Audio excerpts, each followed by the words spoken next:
मुअज़्ज़ज़ सामीईन किराम, अस्सलामु अलैकुम व रहमतुल्लाहि व बरकातुहू।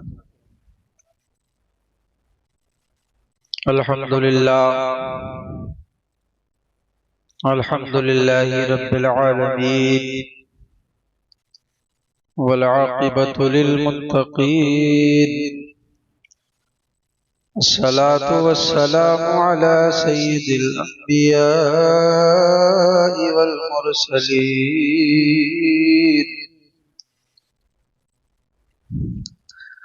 व अला आलिहि व अस्हाबिहि अजमईन। अम्मा बअदु फ़अऊज़ु बिल्लाहि मिनश शैतानिर रजीम। बिस्मिल्लाहिर रहमानिर रहीम।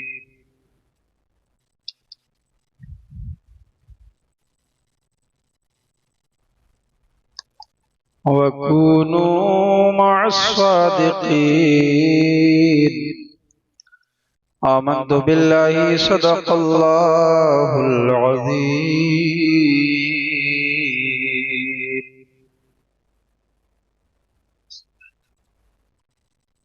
गौसे आज़म बमने बेसरो सामा मददे, क़िबलाए दी मददे, काबाए ईमान मददे। बगिरदाबे बला उफ्तादा किश्ती, मदद कुन या मुईनुद्दीन चिश्ती।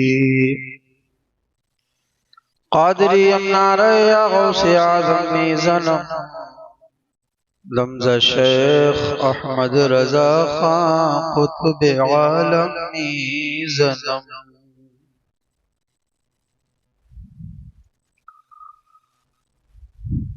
वादाए तौहीद की मतवालों,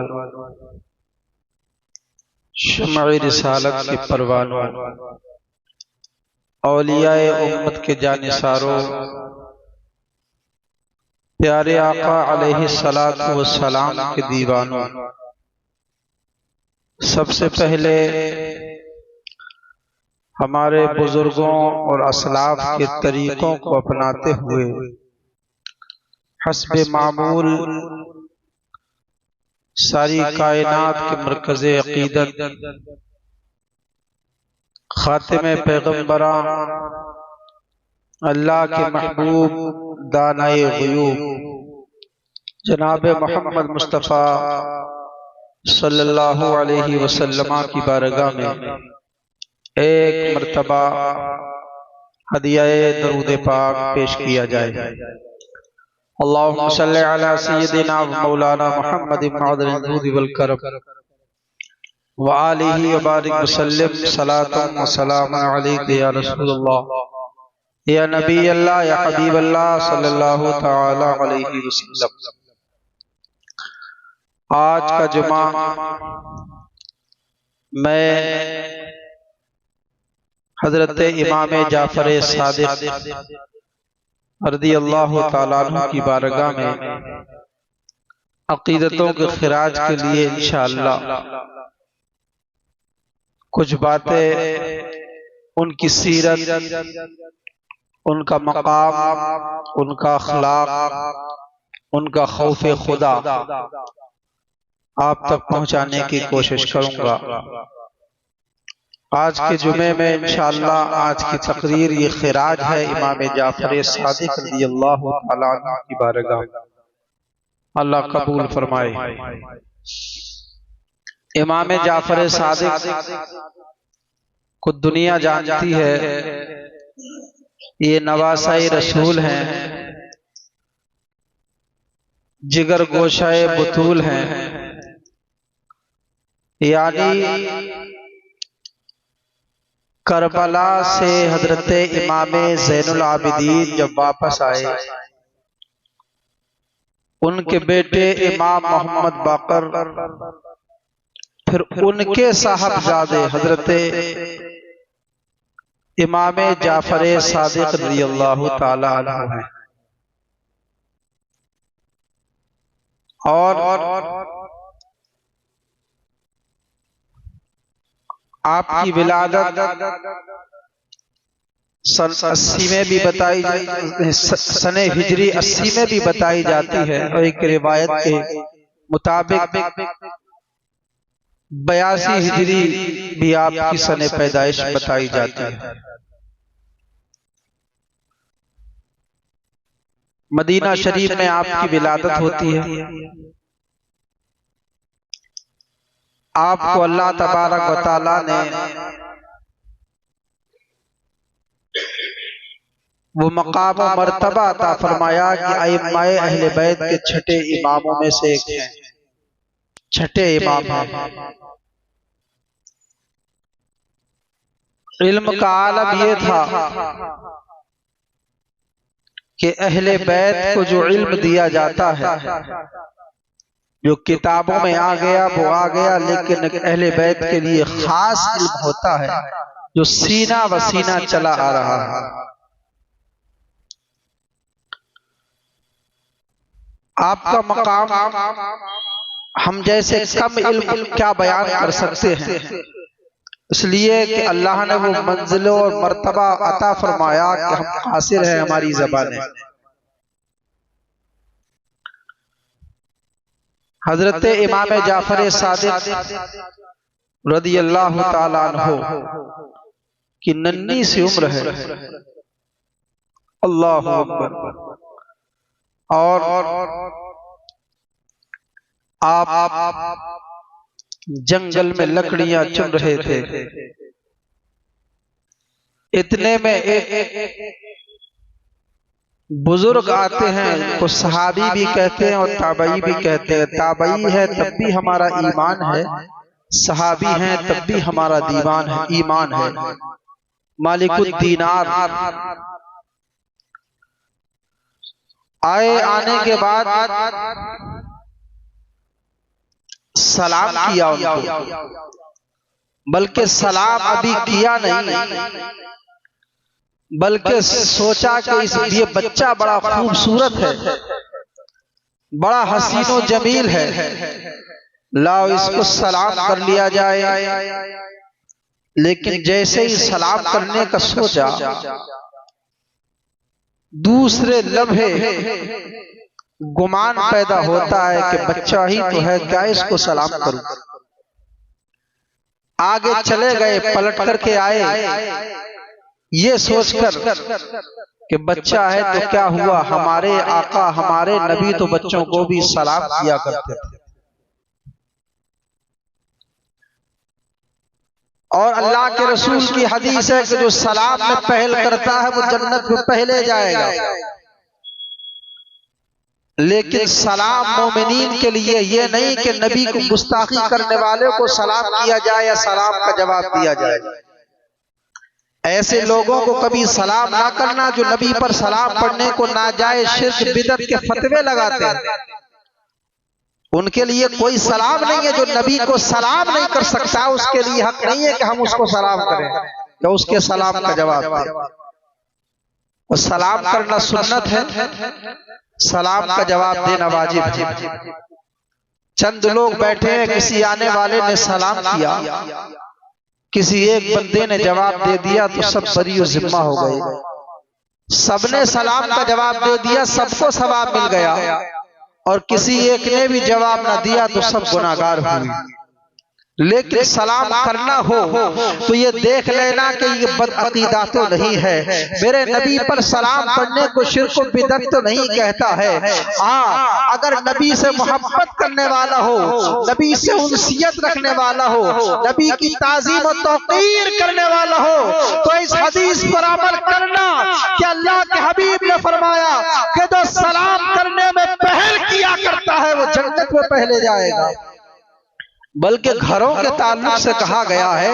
अल्लाह के हबीब ने इरशाद फरमाया कि जब तुम अपने घरों में पहुंचो तो तुम सलाम करो, बिस्मिल्लाह कहकर के सीधा कदम रखो और सलाम करो। तुम अगर तुम्हारे घर में बीवी हो तब सलाम करो, बच्चे हो तब सलाम करो, वालिदैन हो तब सलाम करो, छोटे हो तब सलाम करो, बड़े हो तब सलाम करो। लेकिन अगर कोई घर में न हो यानी खाली घर हो, अल्लाह के हबीब ने फरमाया तब भी सलाम करो। साहबा ने अर्ज किया या रसूलल्लाह कौन सुनेगा?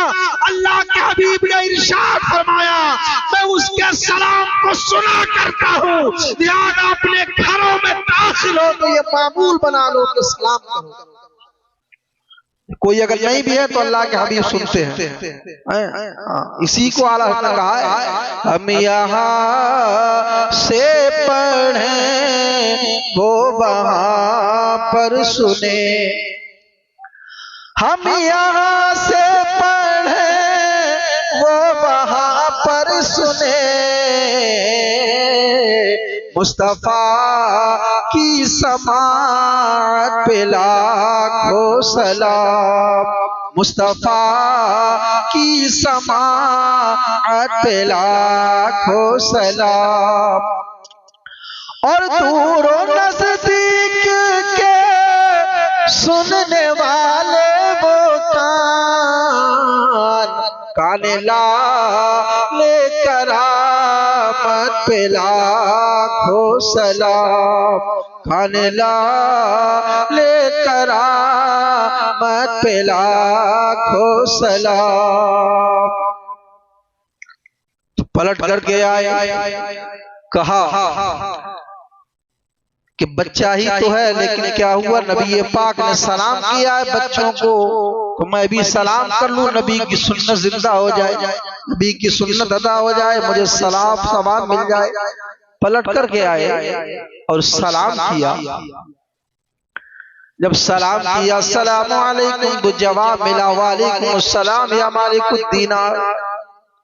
हैरत में हो गए, कहने लगे ऐ बच्चे तू बड़ा खूबसूरत है, हसीनो जमील है, तेरे चेहरे का हुस्न बता रहा है कि तेरा नस्ब आला है, लेकिन तू मेरा नाम कैसे जानता है? कहा मैं तेरा नाम भी जानता हूँ, तेरे बाप का नाम भी जानता हूँ। अच्छा इतना इल्म कैसे जानते हो? कहा तू मुझे भूल गया लेकिन मैं तुझे नहीं भूला, इसलिए आलम अरवा में तेरी और मेरी रूह आगे पीछे थी, तू भूल गया मुझे, मैं नहीं भूला। ये इल्म है। वो बच्चा था, बच्चा जब बचपने में आलम ये है इल्म का, तो फिर आलम शबाब में इल्म का आलम क्या होगा? अल्लाहु अकबर। तो कहा कि जरा ये तो बताओ, मेरा एक सवाल है, मैं बहुत दिनों से सवाल को लिए घूम रहा हूँ लेकिन मेरे सवाल का जवाब ना मिल सका। मैं ये जानना चाहता हूँ कि दिल क्या होता है और नफ्स किसको कहते हैं। आज तक मैं इसमें उलझा रहा हूँ लेकिन मुझे इस सवाल का जवाब नहीं मिल पाया। तुम्हें अल्लाह तबारक व तआला ने जब इतना इल्म दिया है तो बताओ दिल क्या होता है और नफ्स क्या होता है। अल्लाहु समद। उस बच्चे ने जवाब दिया था। वो बच्चा क्या था? अल्लाहु अकबर, अल्लाहु अकबर। इल्म का कोहे गिरा था, इल्म का कोहे हिमालया था। उस बच्चे ने जवाब दिया था अल्लाहु अकबर। तुम जब यहाँ पर आए थे, आने के बाद तुमने सोचा था कि लाओ सलाम कर लो, उसके बाद तुम्हारे दिमाग में ख्याल आया बच्चा ही तो है तो मैं क्यों सलाम करूं।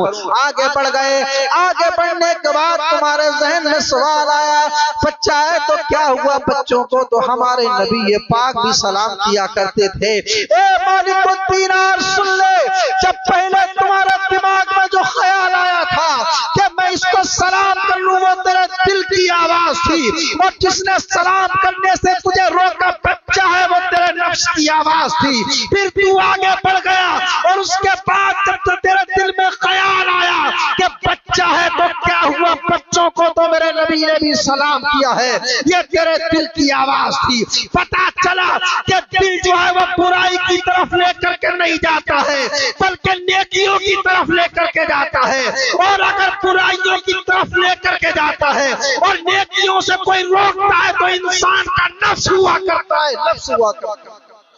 तो दिल अगर आप नेकी के बारे में सोचो, नेकी का इरादा करो, नेकी का ख्याल आ जाए तो समझ लो वो दिल की आवाज है। और अगर नेकियों से कोई रोक रहा है तो समझ लो वो नफ्स रोक रहा है। और अपने नफ्स से जिहाद करना जिहाद अकबर है।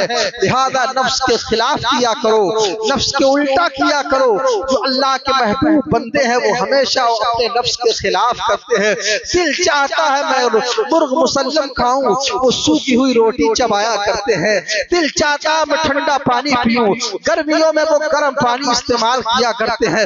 दिल चाहता है मैं एसी की हवा में रहूं, वो गर्मियों के अय्याम में भी तपती हुई धूप में रहा करते हैं। ये होता है नफ्स से जिहाद, ये होता है नफ्स से जिहाद। अल्लाहु अकबर। तो इमाम जाफर सादिक रज़ी अल्लाह तआला अन्हु की शान ये है। उनसे पूछा मालिकुद दीनार ने, कुछ किताबों में यहाँ पर नाम नहीं है, ये वाकया मैं सुना रहा हूँ, नाम यहाँ से हज़फ किया गया है। किस वजह से हज़फ किया गया है मालूम नहीं है, लेकिन कहा ऐ बच्चे तू बड़ा हसीन व जमील है, तेरी उम्र ये सब करने की नहीं है। तेरे वालिदैन ने तुझ पर जुल्म किया है और तुझे लकड़ियां चुनने के लिए भेज दिया है, और तू रो क्यों रहा है, सिसकियां क्यों ले रहा है? तेरी उम्र तो इस वक्त ये है कि माँ की ममता के साए में तेरी जिंदगी गुजरे। तेरी उम्र तो ये है कि बाप के शफकतों के साए में जिंदगी गुजारे। तेरी उम्र तो ये है कि अपने माँ बाप के साए में अपने घर में रहे, लेकिन जंगल में क्यों आ गया है, रो क्यों रहा है? आपने इरशाद फरमाया मेरे माँ बाप ने मुझ पर जुल्म नहीं किया, मैं अपनी मर्जी से लकड़ियां चुनने के लिए आया हूँ। लेकिन मुझे वो वक्त याद आ रहा है, आज दुनिया के अंदर जब चूल्हे के अंदर लकड़ियां जलाई जाती है और बड़ी लकड़ियों को रखा जाता है, बड़ी लकड़ियों को आग लगाई जाती है, लेकिन बड़ी लकड़ियां आग नहीं पकड़ती हैं, तो उनको जलाने के लिए छोटी छोटी लकड़ियों को रख दिया जाता है और छोटी लकड़ियों को आग लगाई जाती है। छोटी लकड़ियों को आग लग जाती है और छोटी के सारे बड़ी लकड़ियों को भी आग पकड़ लिया करती है। तो बात तो सही है, लेकिन समझाना क्या चाहते हो? उस बच्चे ने जवाब दिया था मुझे मैदान महशर का नक्शा याद आ रहा है। दुनिया का उसूल यह है कि जब बड़ी बड़ी लकड़ियों को आग ना लगे तो छोटी लकड़ियों को जलाने के लिए इस्तेमाल किया जाता है। फरोज़े क़यामत जहन्नम में बड़े बड़े काफिरों को डाला जाएगा, कारून को लाया जाएगा, शद्दाद को लाया जाएगा, नमरूद को लाया जाएगा, अबू जहल अबू लहब को लाया जाएगा। ऐसा न हो इन बड़े बड़े काफिरों के जिस्मों को जलाने के लिए अब छोटे जहन्नमियों को रख दिया जाए। मैं इसलिए खौफे खुदा से लड़ रहा हूँ, खौफे खुदा से रो रहा हूँ। ये खौफ है, ये सीरत है किसकी? इमाम जाफर सादिक की। अल्लाह और सीरत कैसी? आप इतने बड़े तक़वे वाले, इतने बड़े इल्म वाले, इतने बड़े मर्तबे वाले, अल्लाह अकबर, लेकिन खौफे खुदा का आलम ये है कि आंखों से आंसू बहते रहते, अल्लाह के खौफ से लरसते रहते थे। अल्लाह अकबर। हजरत इमाम जाफर सादिक का जानते हो, इनके शागिर्द ऐसे हों, इमाम आजम जिनकी हम तकलीद करते हैं, जिनको इमाम आजम अबू हनीफा कहा जाता है, वो आपके शागिर्द हैं। आप फरमाते हैं कि मैंने 2 साल, मेरी उम्र 2 साल है, मैं 2 साल इमाम जाफर सादिक की सोहबत में गुजारे हैं। अगर अबू हनीफा को 2 साल इमाम जाफर सादिक की सोहबत न मिलती तो अबू हनीफा हलाक हो गया होता। इतना बड़ा वक्त का इमाम जिन्होंने अपना एक मसलक तैयार किया, और दुनिया के अंदर ज्यादातर लोग हनफी पाए जा रहे हैं, उनके मसलक पर अमल करने वाले पाए जा रहे हैं, उनके मसलक को फॉलो करने वाले पाए जा रहे हैं। वो इमाम आज़म अबू हनीफा इमाम जाफर सादिक के बारे में कहते हैं तो कहते हैं अगर 2 साल उनकी सोहबत ना मिलती तो अबू हनीफा हलाक हो गया होता। ये मकाम है हजरत इमाम जाफर सादिक का, हजरत दाऊद ताई ये इनके शागिर्दों में है, हजरत इमाम मालिक इनके शागिर्दों में है। अल्लाहु समद। और वो वाकया के हातिम ताई का पोता मदीने की गलियों से गुजर रहा था, बड़े करोफर के साथ कहा था, एक बच्चा मिला। वो बच्चा कौन था? वो हजरत इमाम जाफर सादिक की जात का। ये बताओ मुझे जानते हो? कहा मैं तुम्हें नहीं जानता। का मेरा दादा बहुत सखी इंसान था, पूरी जिंदगी उसने सखावत की और एक बड़ी हवेली थी उसके, 10 उसके दरवाजे थे, 10 दरवाजे हर दिन खुलवा दिया करता था मेरा दादा। इसका नाम हातिम ताई था। और ऐलान किया करता था कि जिसको भीख लेनी है, जिसको मदद लेनी है, जिसको जरूरत पूरी करनी है, वो हातिम ताई के दरवाजे पर आए। भीख लेने वाला, मांगने वाला पहले दरवाजे से दूसरे दरवाजे पर चला जाता तो उसको वहां भी मेरा दादा दे दिया करता था। दूसरे से तीसरे पर जाता मेरा दादा, उसको वहां भी दे दिया करता था। तीसरे से चौथे पर जाता मेरा दादा, वहां भी उसको दे दिया करता था। यहाँ तक कि कोई अगर 10 दरवाजों से हाथ दस्ते सवाल दराज करता था तो मेरा दादा उसको वहां भी नवाज दिया करता था। अल्लाहु समद, अल्लाहु समद। हजरत इमाम जाफर सादिक ने जवाब दिया था, सुन मेरा भी एक नाना है जिसका नाम मुस्तफा अलैहिस्सलातु वस्सलाम है। अल्लाहु अकबर। मेरे नाना की एक हवेली है, उसका दरवाजा है, सुन ले। तेरे दादा के यहाँ पर मांगने वाला पहले दरवाजे से दूसरे पर, दूसरे से तीसरे पर, तीसरे से चौथे पर, यहाँ तक के 10 दरवाजों से भी इसलिए लिया करता था कि मांगने वाले की जरूरत पूरी नहीं हुआ करती थी। लेकिन सुन मेरा नाना वो है, एक दरवाजा है और एक बात जिसको नवाज दिया करता है तो कयामत तक उसकी झोली खाली नहीं हुआ करती है। कयामत तक उसको किसी के सामने हाथ फैलाने की जरूरत नहीं पड़ा करती है। एक मर्तबा जिसको मेरा नाना दे दिया करता है तो फिर मांगने वाला नहीं बल्कि देने वाला बना दिया करता है। ये मेरे मुस्तफा की शान है, ये है मेरे नबी की शान। वो कहा नहीं उस्ताद ज़मन ने कि खुद भीख दें और खुद कहें मंगते का भला। आता है फकीरों पे उन्हें प्यार कुछ ऐसा, खुद भीख दें और खुद कहें मंगते का भला हो। और आला हज़रत फरमाते हैं, कौन देता है देने को मुंह चाहिए, देने वाला है सच्चा हमारा नबी, देने वाला है सच्चा हमारा नबी। इमाम जाफर सादिक का मकाम चंद झलकिया। खलीफा मंसूर,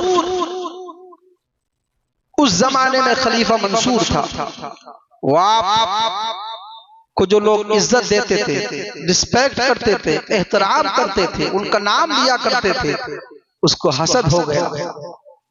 वजीर से कहा कि लाओ गिरफ्तार करके, और सुनो जब गिरफ्तार करके जाफर सादिक को ले आओ तो जैसे ही मैं अपनी टोपी उतारूं फौरन उनकी गर्दन मार देना।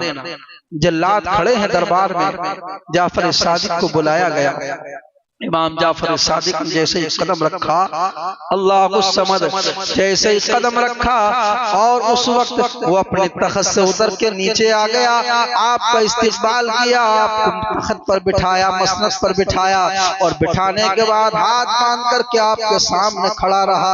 अल्लाह अकबर। लोगों ने इशारे किए, बड़ी डींगे मार रहा था, अगर आ जाए तो फौरन गर्दन उतार देना, मैं उसको कत्ल कर दूंगा, मैं खलीफा हूँ, मैं बादशाह हूँ। देखो किस तरीके से दस्त बस्ता खड़ा है गुलामों की तरह। अल्लाहु समद। जितनी देर आप तशरीफ फरमा रहे अदब व एहतराम के साथ देखता रहा और अर्ज करता रहा, हुजूर कोई बात हो, कोई इरशाद हो मेरे लिए, कोई हुक्म हो तो हुक्म फरमाए, मैं उसको पूरा करूं। आपने इरशाद फरमाया, मंसूर बस एक बात मैं चाहता हूं कि मुझे कभी न बुलाना, मुझे कभी बुलावा ना भेजना, मुझे किसी सिपाही के हाथ इत्तला ना भेजना, मुझे अपने महल में आने के लिए मजबूर ना करना। सुन ले, जब मेरी मर्जी होगी तो मैं आ जाऊंगा। अल्लाहू अकबर। इमाम जाफर सादिक वहां से चले गए। उसके बाद आपके मुशीरों ने पूछा, सिपाहियों ने पूछा, वजीर ने पूछा कि तुम तो कह रहे थे इमाम जाफर सादिक को कत्ल कर दूंगा, कत्ल करने के लिए उनको बुलाया, लेकिन तुमने उनको कत्ल क्यों ना किया? उसने कहा था, सुनो, जब इमाम जाफर सादिक ने मेरे महल में कदम रखा था तो मैंने देखा कि उनके साथ एक अस्ता था और उसका एक चबड़ा जो था मेरे सरजमीन, मेरे महल की जमीन पर लगा हुआ था और उसका एक चबड़ा जो था वो मेरे महल के कंगूरे से लगा हुआ था और मुझसे कह रहा था, खबरदार, अगर इमाम पाक को तूने जर्रा बराबर तकलीफ पहुंचाई तो तुझे और तेरे महल को निगल जाऊंगा। इसलिए मैं डर के मारे कांप रहा था, मेरी निगाहें में नीची हो गई और यहाँ तक तारीख में लिखा है कि 3 दिन तक वो बेहोश पड़ा रहा था इमाम जाफर सादिक के बाद, और जाने के बाद और जब होश आया तो ये सारा मंजर उसने बयान किया। ये मकाम है हजरत इमाम जाफर सादिक रदियल्लाहु ताला अन्हु। अब इनकी सीरत क्या थी, किरदार क्या था? ये इतने बड़े पाए के बुजुर्ग, कई जुमा दरकार है, ये चंद झलकियां मैंने आप तक पहुंचाई, बल्कि अल्लाह के रसूल की हदीस है कि मेरी नस्ल में बाकर के यहाँ पर एक बच्चा पैदा होगा, अल्लाह उसको वाफर इल्म अता फरमाएगा। हाँ, इमाम आजम जैसे शागिर्द हो, इमाम मालिक जैसे शागिर्द हो तो छोटी मोटी बात समझ रहे हो। दाऊद ताई जैसे शागिर्द हो, एक मर्तबा दाऊद ताई आए। अब देखिए, हम अगर जुमा नमाज पढ़ लेना तो सोचते हैं जन्नती हो गए, बस जन्नत हमारे बाप की। नहीं, इतनी आसान नहीं है जन्नत, इतना आसान न समझो जन्नत को। सहाबा इकराम जिनको जन्नती होने का मुजदा दिया हुजूर ने दुनिया में, वो पागल नहीं थे कि अपने लहू के नजराने इस्लाम के लिए पेश किए, अपने बच्चों को कटा दिया इस्लाम के लिए, अपनी गर्दन कटा दी इस्लाम के लिए, अपना माल लुटा दिया इस्लाम के लिए। वो सहाबा, उनसे पूछो मुसलमान होना किसको कहते हैं, इश्क किसको कहते हैं, लेकिन फिर भी रोते थे, इतना रोते थे दाढ़ी तर हो जाती थी, आप लिबास तर हो जाता था आंसुओं से, ये आलम था रोने का। अल्लाहु अकबर। दाऊद ताई आपके शागिर्द आए और आकर कर्ज किया, हुजूर मेरे लिए कुछ नसीहत फरमाइए, आप औलादे रसूल हैं, आप आले रसूल हैं, मेरे लिए कुछ नसीहत फरमाइए, मेरा दिल सियाह हो गया है। आपने इरशाद फरमाया, तू जाहिदे जमाना है, यानी इस वक्त तेरा तकवा बहुत अच्छा है, तू जमाने का जाहिद है, तू साहिब तकवा है, तू नेक है, मैं तुझे क्या नसीहत करूं। कहा, हुजूर हम सब में आपको अल्लाह तबारक व तआला ने शर्फ अता फरमाया है, फजीलत अता फरमाई है, आपको बुजुर्गी अता फरमाई है और आप हक है, आप जानशीन मुस्तफा हैं, औलाद रसूल हैं, आप पर फर्ज है कि आप लोगों को अल्लाह के खौफ से डराएं, लोगों को नसीहत करें, लोगों को दीन की तरफ बुलाएं, लोगों को अच्छी अच्छी बातें बताएं। अल्लाहु अकबर। इमाम जाफर सादिक का जवाब सुनो, ऐ नमाजों पर उतराने वालों, ऐ हज उमरा पर उतराने वालों, ऐ मस्जिदों में चंद रुपए लगा करके नाज करने वालों, ऐलान करने वालों, ऐ लोगों की मदद करके फोटो खिंचा करके सोशल मीडिया पर डालने वालों, देखो तुम किस फिक्र में हो कि जन्नत मिल गई। आओ देखो ये कैसे लोग थे। इमाम जाफर सादिक बेशक जन्नती है और जन्नत दिलाने वाले हैं। इनका आलम क्या था अल्लाह से डरने का। जब उन्होंने कहा था कि तुम आप तो आले रसूल हो, आप तो शहजादा रसूल हो, आपकी रगों में तो सैयदा फातिमा ज़हरा का खून है, आपकी रगों में अली का खून दौड़ रहा है। अल्लाहू अकबर, आप तो सैयद हो, आले रसूल हो। तो आपने जुमला इरशाद फरमाया था, इरशाद फरमाया था, मुझे यही तो शर्म आती है कल मैदान क़यामत में अगर अपने जद्द करीम अपने नाना अलैहिस्सलातु वस्सलाम की बारगाह में जब पहुंचूंगा तो मैं किस मुंह से उनकी तरफ देखूंगा, मैं कैसे निगाह उठा के देखूंगा। इसलिए कि मेरे आमाल ऐसे नहीं है कि मैं अपने आमाल को लेकर के आका की बारगाह में हाजिर हूँ और अगर मुझसे सवाल कर लिया कि मेरी जानशीनी का हक तूने अदा किया कि ना किया तो मैं क्या जवाब दूंगा। अल्लाहू अकबर। अमीर दाऊद ताई रोने लगे, वो कहने लगे कि इनकी रगों में सैयदा फातिमा ज़हरा का खून दौड़ रहा है, ये नबी की आल है। जब जहन्नम के खौफ से और मैदान महशर के खौफ से ये इतना डर रहे हैं, ये इतना लरज़ रहे हैं, तो फिर मेरी औकात ही क्या है? मैं किस खाने में हूँ, मैं किस शुमार में और किस लिस्ट में हूँ, मुझे कितना डरना चाहिए। इस वाक़े से, नबी सीरत से हजरत इमाम जाफर सादिक की हमें क्या मिला? हमें ये मिला, नमाज़ें पढ़ लो नाज़ा न हो, रोजा रखो नाज़ा न हो, हज कर लो नाज़ा न हो, ज़कात दे लो नाज़ा न हो, सदका दे लो नाज़ा न हो, इबादत कर लो, गुरूर तकब्बुर मत करो, उस पर भरोसा न करो। बुजुर्गों की निस्बत बड़ी चीज है, हमने 11वीं भी की, हम करते रहेंगे। रजब शरीफ में फातिहा दिलाते गौसो ख्वाजा की करते रहेंगे, दीगर बुजुर्गों के हम इसाले सवाब करते रहेंगे। लेकिन पता चला इमाम जाफर सादिक ने फरमाया था कि सिर्फ निस्बत की बुनियाद पर जन्नत मिलना यह बिल्कुल हकीकत नहीं है, बल्कि अपने अच्छे अमाल को साथ में लेकर के जाना पड़ेगा।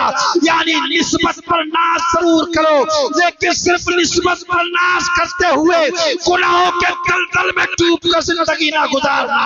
कभी नमाजें ना छोड़ना, कभी रोजा ना छोड़ना, कभी ज़कात ना छोड़ना, अल्लाह मौका दे कभी हज ना छोड़ना, जुल्म और सितम की कहानी मजलूमों पर तमाम ना करना, यानी कभी शरीयत के खिलाफ ना जाना, बल्कि नेकियां करते रहना और गुनाहों से बचते रहना। इंशाअल्लाह कामयाबी कदम चूमेगी। बेशक हम निस्बतों को मानते हैं, निस्बतें बहुत हैं और हमें यकीन है ये निस्बत हमें जन्नत में ले जाकर छोड़ेगी। लेकिन निस्बत वालों का कल्चर क्या, इस निस्बत वालों का तरीका क्या था, किरदार क्या था, सीरत क्या थी? ये निस्बत वाले यही पूछेंगे ना कि मेरी सीरत क्या थी, मैं किस तरीके से अल्लाह से डरता था। क्या तुम अल्लाह से डरे? गुनाह करते रहे, जरी पर जरी होते रहे गुनाहों पर, और उसके बाद तुम्हारा आलम क्या था? निस्बतों पर नाज करने लगे, क्या आलम होगा? हमें अपने आमाल पर गौर करना चाहिए, हमें अपने आमाल पर ध्यान देना चाहिए। और आपका आलम यह था, उस सखी घराना था, आप मस्जिद में इबादत कर रहे थे, चंद ताजिर आए, एक शख्स था, 1000 रुपए की थैली थी उसके पास, वो सोया, लेकिन सोकर के जब उठा तो उसके पास पैसे नहीं थे, वो 1000 रुपए की थैली गायब थी। इमाम जाफर सादिक से झगड़ने लगा, आपने मेरे पैसे चोरी किए। आपने कुछ नहीं कहा, आपने कहा कितने पैसे थे? कहा मेरे पास 1000 रुपए थे। तो कहा आ मेरे साथ, अपने घर ले गए, 2000 रुपए उसको कहा जा। 1000 बोला था उसने, उसको 2000 रुपए। जब वो लेकर के चला गया और घर पहुंचा तो वापस आया, पता क्या चला कि उसके जो 5 ताजिर थे सब मिला करके, तो उन 5 में से, यानी 5 में ये था, एक ने कहा कि यार तू बड़ा बेखबर होकर के सोता है, तेरे रुपए की थैली, पैसों की थैली मैंने निकाल ली, तुझे पता ना चला। तो उसने कहा कि ये तुमने क्या किया? और मैं ये 2000 रुपए किसी शख्स से लेकर के आया हूं। मैंने कहा कि तुमने चोरी की है। उसने बिला चूनो चरा मुझे 1000 के बदले 2000 रुपए दे दिए। कहा चलो कौन है वो, कैसा दिखता है? कहा वो बड़े नूरानी चेहरे वाले हैं, वो बड़ा शरीफ इंसान है। उसने मुझसे कुछ ना पूछा बल्कि रकम मुझे दे दी डबल। अल्लाहु अकबर। आते हैं सब लोग और वो शख्स कहता हजरत मुझसे गलती हो गई, मेरा माल मुझे मिल गया, ये पैसे आप ले लीजिए। जुमले सुनिए, नवाजने पर जब अल्लाह के घराने, अल्लाह के रसूल के घराने के लोग जब आते हैं, ये तो पूरा घराना ही सखी है, ये तो पूरे घराने की सखावत मशहूर है।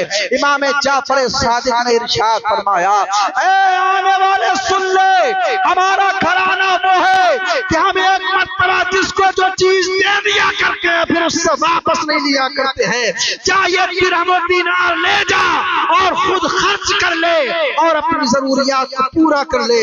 अल्लाहु अकबर। ये शान है इमाम जाफर सादिक की, ये शान है मेरे नबी के घराने की।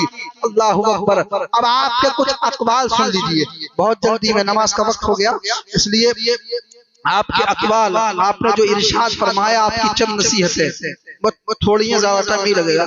आपने इरशाद फरमाया कि आदमी में नेक बख्ती में से ये भी नेक बख्ती है कि उसका दुश्मन दाना हो, यानी इल्म वाला हो। इंसान का अगर दुश्मन इल्म वाला है ना, तो वो अगर दुश्मनी करेगा तो सलीके से करेगा, है ना, जानकार हो। लेकिन अगर कोई जाहिल जपट हो तो उसकी दुश्मनी करने का अंदाजा होगा। इतना वक्त नहीं है कि इसमें आपको समझाऊं। आपने फरमाया है कि आदमी की एक नेक बख्ती है कि अगर उसका दुश्मन है, अगर दाना दुश्मन है, इल्म वाला दुश्मन है, तो उसके लिए उसकी नेक बख्ती है। और क्या इरशाद फरमाया, गुनाह पर इसरार इंसानों को हलाकत का सबब बनता है। यानी गुनाह पर इसरार करना, गुनाह पर गुनाह करते रहना, ये क्या बनता है इंसान के लिए? हलाकत का सबब बनता है। समझ नहीं पाता इंसान, गुनाह पर गुनाह करते जा रहा है, फिर कहते हैं यार कारोबार नहीं चल रहा, बरकत नहीं हो रही, बीमारियां पीछा नहीं छोड़ रही, मुकद्दमे जान पे लगे हुए हैं, फला परेशानी फला परेशानी। अपने गुनाहों पर जो है ध्यान दे लिया करो कि हम कौन कौन से गुनाह कर रहे हैं।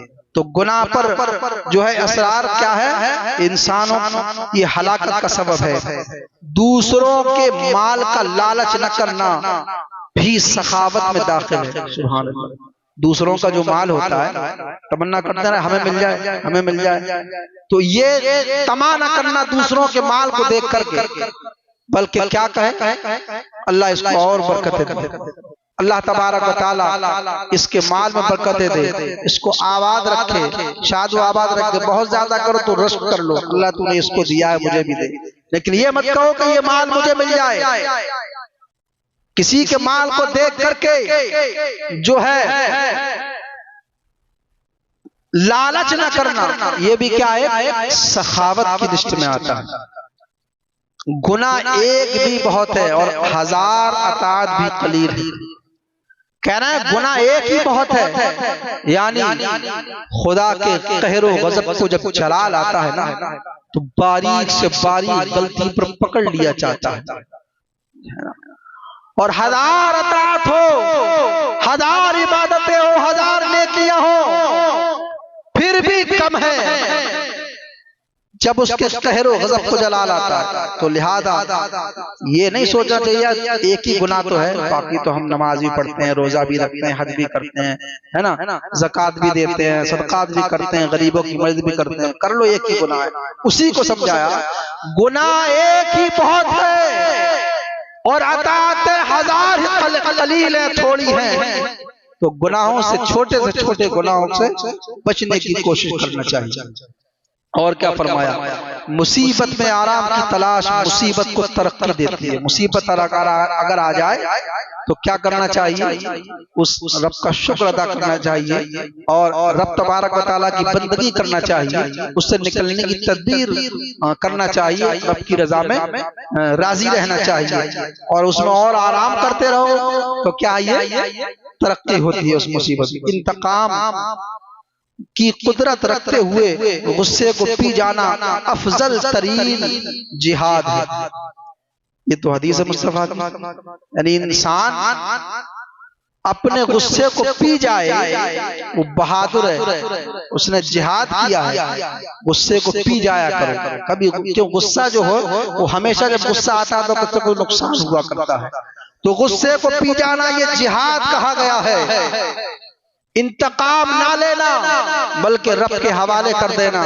अल्लाह तबारक व तआला सबसे बड़ा हाकिम है और वही अदल इंसाफ करने वाला है। इस पर मैं सुनाता बड़ा प्यारा वाकया आ रहा है लेकिन वक्त नहीं है।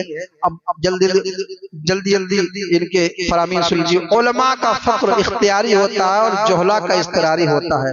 उलमा जो होते हैं, आलिम जो होते हैं, उनको कोई मुसीबत आ जाए, कोई फाका आ जाए, कोई परेशानी आ जाए तो वो शिकायत नहीं करते हैं। हम जैसे तो खैर कोई औकात ही नहीं हमारी, मैं तो अपने आप को उससे बाहर समझता हूँ। ये वाकई जो इल्म वाले हैं उनकी बात है। और एक बात मैं बताऊं, जो आलिम होता है जितना वो दीन के बारे में फिक्र रखता है ना, जितना वो दीन का काम कर लेगा कोई गैर आलिम नहीं कर सकता। इसलिए वो उसकी अहमियत ही नहीं जानेगा तो वो तो कहीं भी सौदा कर लेगा यार ईमान का। तो जो आलिम दीन का काम कर सकता है, दीन की अहमियत जो समझ सकता है, दीन के लिए जो फक्र फाका इख्तियार कर सकता है, वो गैर आलिम नहीं कर सकता, जाहिल नहीं कर सकता। कहने को कोई कुछ भी कहता रहे, मैंने ये कर दिया, वो कर दिया, फलाना कर दिया, ढिमका कर दिया, कुछ नहीं। जो उलमा कर सकते हैं वो गैर आलिम दीन के लिए नहीं कर सकते हैं। अब सुनिए, नुज़ूले बला हलाकत के लिए नहीं बल्कि इम्तिहान के लिए होती है। कोई बला नाजिल हो जाए किसी के साथ तो ये किस लिए होती है?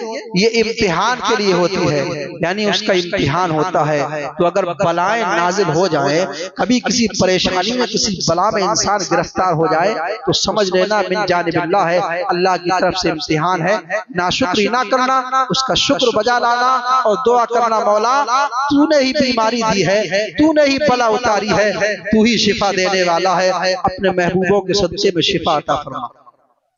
तो अगर कोई बला आ जाए तो इसको इम्तिहान समझना खुदा का, और सब्र और शुक्र के साथ जिंदगी गुजारना, शिकवा लेकर के नहीं आना।